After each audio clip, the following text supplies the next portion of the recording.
ගරු අග්‍රාමාත්‍යතුමියනි PowerPoint presentation එකකට සීමා වෙන්නේ නැතුව පොදු සංවාදයක් තුළ වඩාත් ක්‍රමවත්ව ක්‍රියාත්මක කරා නම් ඇත්ත වශයෙන්ම මේ අඩුපාඩුකම් සිදු වෙන්නේ නැtei කියන එක අපි විශ්වාස කරනවා. white paper green paper එක ගැන කියනකොට ඔබතුමියත් ප්‍රකාශ කරා ඕන පාටක කොලයක මේක ලියලා දෙන්නම් කියලා. ඇත්ත වශයෙන්ම ඔබතුමිය දන්නවා උගත් පුද්ගලයෙක් හැටියට green paper white paper කියන එක දවල පත්‍රිකාව කියන එක මොකක්ද කියන කාරණාව.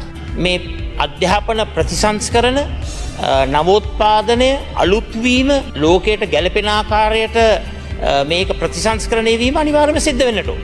හැබැයි ඒක සිදු වෙනකොට අනිවාර්යයෙන්ම ඉතිහාසයේ විෂයක් අනිවාර්ය විෂයක් වෙමින් අපේකම රටේකම ගමේකම ඉපැරණි සංස්කෘතිය රැකගනිමින් ඇත්ත වශයෙන්ම මේ සිදුවෙන වැරදි අසභ්‍ය වෙබ් අඩවි සඳහන් වීම මේ ඔක්කොම මගහරවා ගන්නට තිබුණා. මම ඔබතුමියගෙන් අහන්න කැමතියි යෝජනාත් කරනවා බැරිද ආපහු මේක ක්‍රමවත් ආකාරයට මේ ධවල පත්‍රිකාවක් නිර්මාණය කරලා PowerPoint presentation එකට සීමා නොවි මේ හැම අංශයක් පිළිබඳවම සත්‍ය වශයෙන්ම විශේෂඥයින්ගේ අවබෝධ දැන් ඔබතුමිය කියාගෙන ගියානේ විවිධ කට්ටියගේ කුසලතාවයේ නිපුණතාවයේ සුදුසුකම් සියල්ලක්ම කොච්චර සුදුසුකම් තිබුණත් මේ අඩුපාඩුව සිද්ධ වුණා.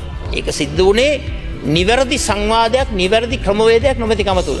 ඒ නිවැරදි කරගන්නට ඔබතුමිය සූදානම්ද කියලා මම මේ අවස්ථාවේ අහන්න කැමතියි. සංකල්ප පත්‍රිකාව අධ්‍යාපන උපදේශක සභාවේ සාකච්ඡාවට ගත්තා. ඒක සියලුම මන්ත්‍රීවරුන්ටත් ලබා දෙන්න අපි වෙබ් අඩවියේ දාලා තියෙනවා. ඒ පිළිබඳ සාකච්ඡා පාර්ලිමේන්තුව තුල අපි කරා.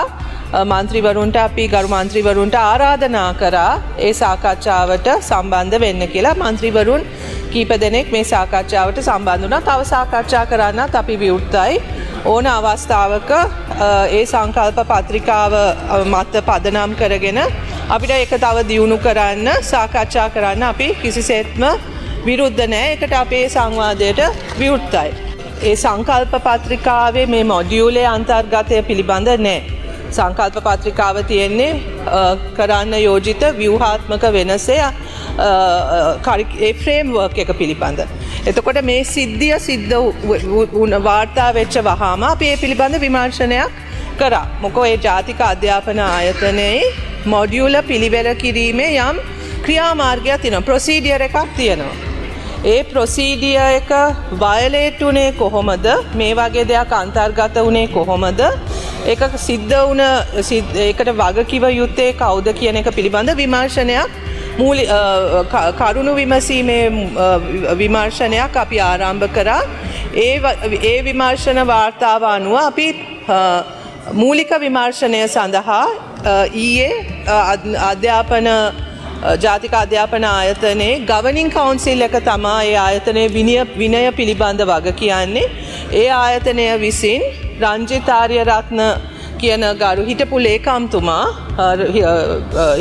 ඔහු රාජ්‍ය සේවයේ ඉඳලා විශ්‍රාම ගිය කෙනෙක් ඔහුව ඊයේ පත් කළා මූලික විමර්ශනය පවත්වන්න. එතකොට මේ මූලික විමර්ශනය අනුව මේ සිදුවීම පිළිබඳ මේ ප්‍රොසීඩියර්ස් වයලේට් වෙලා මේක කොහොමද සිද්ධ වුණේ කියන එක පිළිබඳ පුළුල් විමර්ශනයක් කරනවා.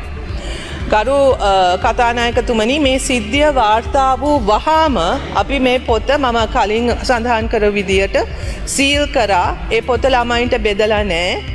ඒ පොතේ ඒ ලෙසන් එක අයින් කරන්නත් ඊයේ අපිට ජාතික අධ්‍යාපන ආයතනයේ ඇකඩමික් ඇඩ්වයිසරි බෝඩ් එකේ අනුමැතිය ලැබුණා. එතකොට ඒ ලෙසන් එක අයින් කරනවා. ඉතින් මම ඉල්ලා සිටිනවා අපි මේ සංවාදය කරනකොට අනවශ්‍ය විදියට ඒ වෙබ් ලින්ක් ප්‍රවර්ධනය කරන විදියට කතා නොකර ඉමු. මොකෝ ඒ ලෙසන් එක දැන් ළමයින්ට යන එක අපි නවත්තලා තියෙන්නේ.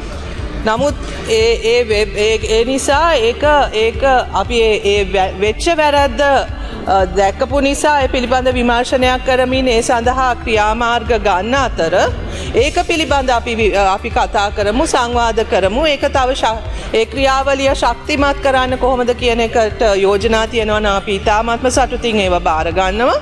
ඒ වගේම සංකල්ප පත්‍රිකාව පිළිබඳ තවත් සාකච්ඡා කරන්න අවශ්‍ය නම් ඒකටත් අපි විවෘතයි.